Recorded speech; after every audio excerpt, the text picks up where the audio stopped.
Hey, it's Mazzy, and welcome back to the channel. Finally, a live album worthy of John Lennon in the 1970s, worthy of John and Yoko together in the 1970s.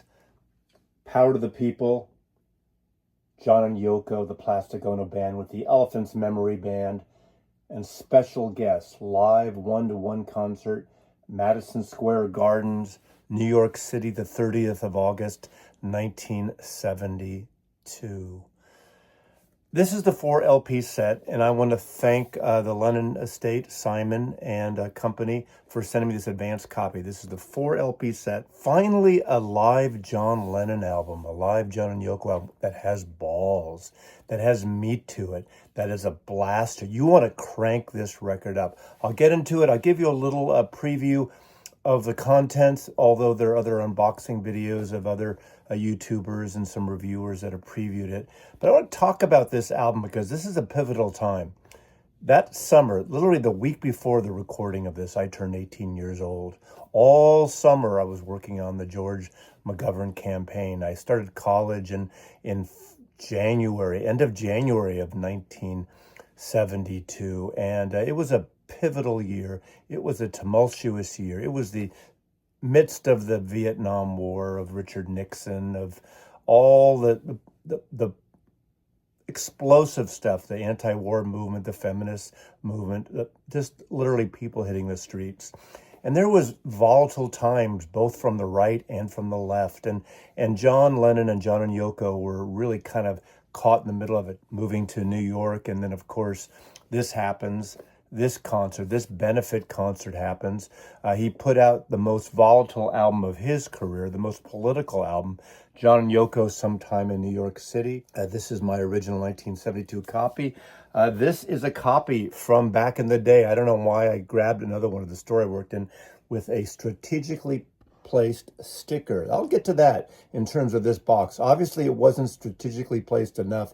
It covers the heads of Richard Nixon and Chairman Mao, not their naked bodies or the bodies that were supposed to be them. But that's another story for another day. But this album was a problematic album, and it still is to this day. Now, this box, this vinyl box, does not cover this.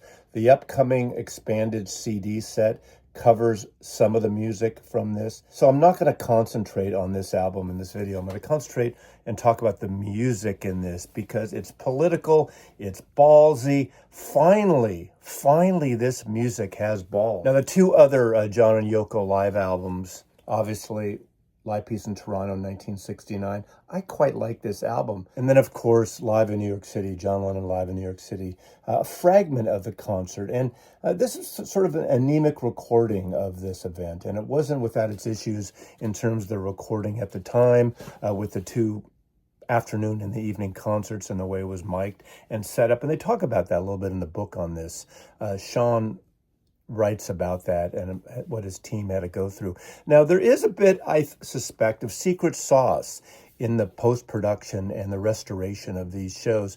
But I tell you, whatever it is, it worked. It kicks ass. This is a great live album. This is a powerful album. You have to turn it up. You have to crank it up probably 2 to 3 to 4 notches than you usually would. But I play music loud when I get a chance. I know a lot of people can't, but I think this album will reward you as a rock and roll album if you crank it. John was at a rock and roll peak here, and he seems so confident and so happy at this point. Remember, 1972, he was about to embark, or at least talk about doing a tour, but of course the immigration situation and all the political bullshit that was happening in America to him and to others got in the way, and it didn't happen. In fact, they were talking again about a tour when Mind Games was recorded with that band, or partially with some of those musicians. But I tell you, this is an amazing, amazing record, and it sounds incredible. A lot of bass, a lot of balls, the percussion, the vocals are out up front, and they're confident vocals by both John and Yoko. There's almost like a proto-punk feel to this. Now, I have been someone who hasn't been a fan of the Elephants Memory Band, but for whatever reason, whatever secret sauce was added here or just mixed and restored, it works here. Even that Stan Bronstein's saxophone thing, that King Curtis-like blowing that he does, works on this record. It's only like really pushed forward in a couple of tracks, but it really holds tight in this. And I just think this is a wonderful package. There's 2 double albums in this set, one covering the afternoon show, one covering the evening show. Few different variants, and I'm going to go through some of the tracks and show you what's in this great box. Of course, first, this lenticular cover, John and Yoko. In a way, it's sort of reminiscence, the label on the original Sometime in New York City, where John's portrait turns into Yoko Ono on that, and I just like it. So once you open the clamshell case, you get this wonderful slipcase. And 2 separate double albums. Evening show and afternoon show.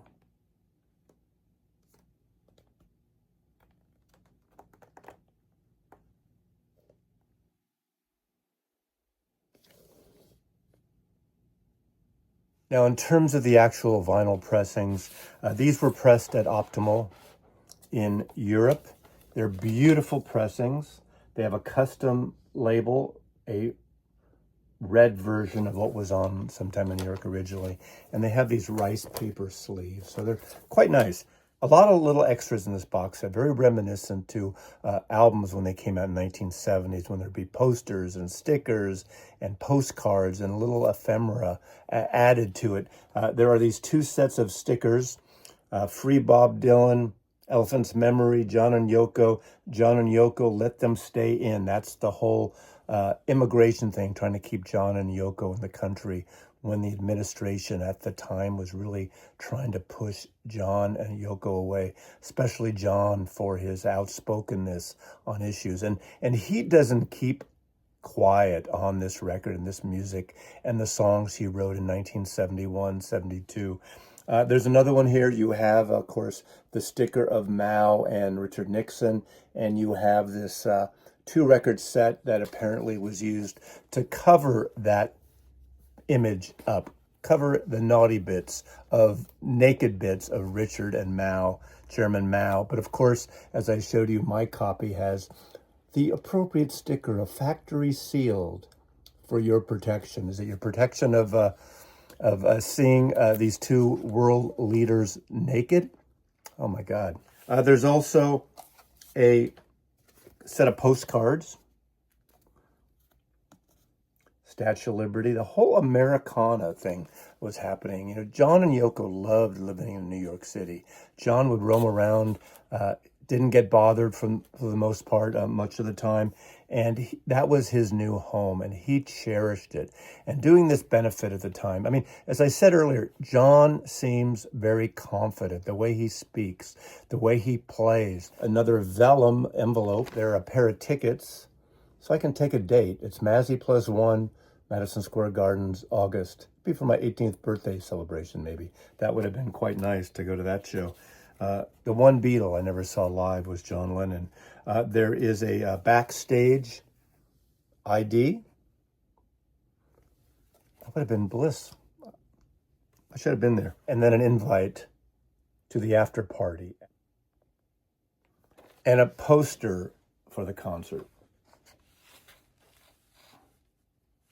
Now remember, these pictures were on the 45 at the time, Power to the People picture sleeve. And the 4 LP box set comes with this 8-page insert.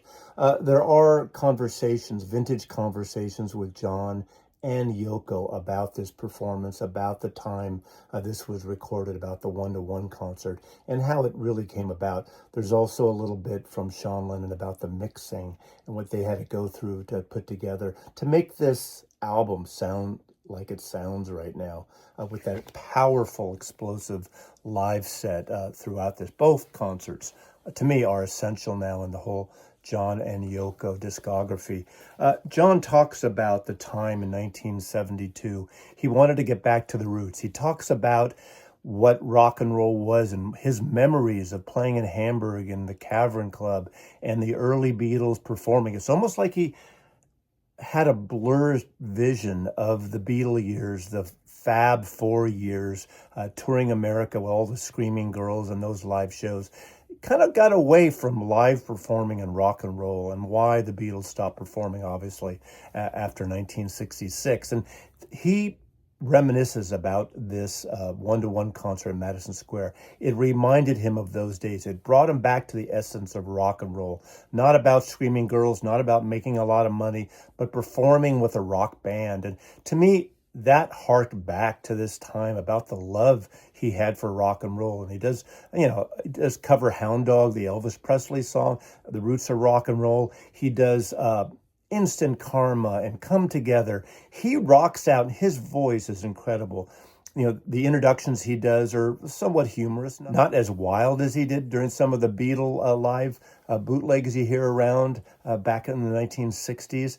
But this is a man with a mission. This is John and Yoko with a mission. This benefit for this children's school for mental health at the time, talks anti-war on here, talks feminism here, John and Yoko.